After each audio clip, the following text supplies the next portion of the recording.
Hello friends, I hope this video finds you well and in good health. Today, I will be discussing Carla Pestagna's article, Quaker Executions as Myth and History. In this article, Pestagna discusses the religious persecution that the Quakers faced against the Puritans and how this affected their historiography. To begin, in the early 17th century, after facing much religious persecution in England, the Puritans set sail for the New World in hopes of creating a haven where they could worship and practice their religion in peace. After arriving in the New World, they created a settlement that would eventually become the town of Boston. A few short decades after the arrival of the Puritans, another religious sect from England, known as the Quakers, settled in what would become Pennsylvania.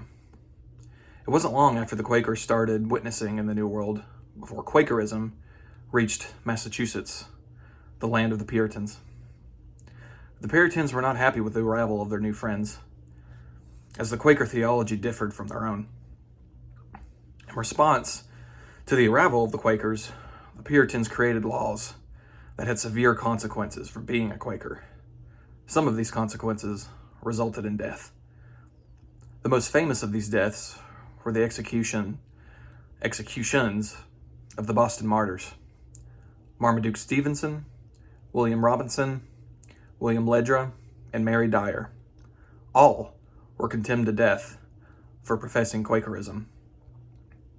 Mary escaped death once, being given a second chance by the Puritans, but being made to witness the deaths of Stevenson and Robinson. But, according to author Geoffrey Plank, Mary, quote, dared the New England Puritans to kill her, and lived contemptuously with politically attuned Quakers, end quote. So it wasn't long before she was back in Boston and hanged for continuing to profess her Quakerism. Finally, the news of these executions reached the King of England, Charles II, who issued a royal decree to cease the execution of people just for being Quakers. This, combined with the fact that the executions were failing in their goal of discouraging Quakerism, the persecution quietly ended. Now, in her article, Pestagna explores how Quakerism changed in the decades following the end of their persecution.